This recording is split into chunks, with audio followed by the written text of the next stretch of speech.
Pastor Roy Gerhardt from Galloway United Methodist Church in Franklin, Pennsylvania, sharing a few words of encouragement to help us follow after Jesus. Hey, today I want to talk with you about the Ark of the Covenant. In Exodus 25, God told Moses, I want you to build a place of worship. And in that, I want you to build some furnishings. And the most important one was called the Ark of the Covenant. And this was put in the most sacred space, the deepest inner sanctum of this space, in the Holy of Holies. Now, what was the Ark of the Covenant? Well, it was a box. I mean, when you think about Noah's Ark, the Ark was a container that carried a whole bunch of animals through the flood. Well, the Ark of the Covenant is also a container that carries some very important things in it. This is the container that holds the most essential elements of God's covenant with his people. This is also sometimes called the Ark of Testimony, because they put things in here that gave testimony to God's promise and his acts of deliverance for his people. So what did they put in here? Well, they put in it the Ten Commandments. They also put in it the container that held some of the manna that they saved from the days when God was caring for them on the road.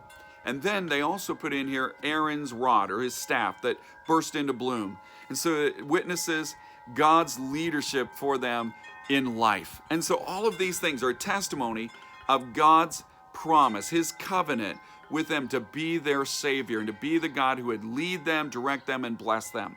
Now, this then is a really, really sacred and special thing. And something hit me about this as we were reading through these scriptures recently together, that in the box there is the law. And sometimes, you know what, we look at the Old Testament and think the Old Testament is just law and the New Testament is God's grace.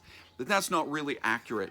The fact of the matter is that Jesus didn't come and just suddenly invent grace, but Jesus fulfilled the grace that God always had. And it was in plain view right here with the Ark of the Covenant.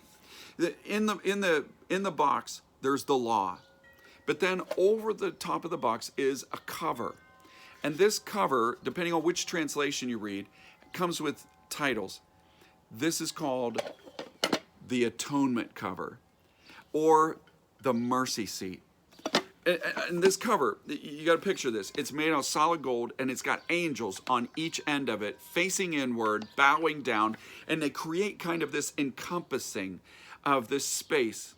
And this is where God said he would come in a cloud and dwell there and be able to bear witness to his people. And so that this is like God's throne. And when we look at it like that, it's like, is this the throne of judgment? It's on top of the law. It must be the throne of judgment. But it's not called that. This is called the atonement cover. And what's atonement? Atonement is where things are fixed, where they're made right. And what was broken? The law was broken. We broke it. No matter how hard we try, we just can't seem to keep it. We can't do everything that it says, and we always come up failing. And God knew that. And so he said, I've got you covered. He said, here's the atonement cover. This is where the blood would be placed that would make things right, that would pay the price for our sin so that we could be forgiven. And so this throne, instead of being the judgment throne, this is the mercy seat. This is the place where you go to be forgiven, to find mercy with God. And so right here in this cover, right here in this throne of God, we see the testament of his grace. Here's the law that tells us how we need to live, but when we fail and break it, God's got us covered. He's atoned for us. And this was done with the blood of animals in the Old Testament, but with Jesus, it's his blood. It's his blood that's shed to pay the price for our sin and to give us forgiveness. And it's there that we find God's mercy, his forgiveness that makes us new.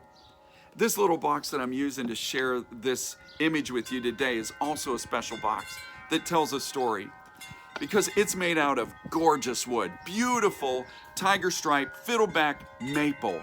It's absolutely beautiful, valuable wood. But you know where this wood all came from? A piece of firewood. That's right. Every bit of this wood was meant to be burned in the fire. And yet it was saved, redeemed, and turned into something beautiful. That's what God does with you and me. The law might tell us what we need to do, but then when we fail, it just points out our failure and leaves us condemned. We end up under judgment, but God's got us covered with atonement. And that atonement is given through Jesus, who died for us.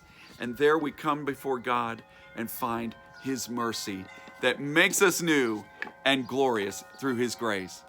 May God bless you today. And as you share this good news, may God make you a blessing wherever he takes you.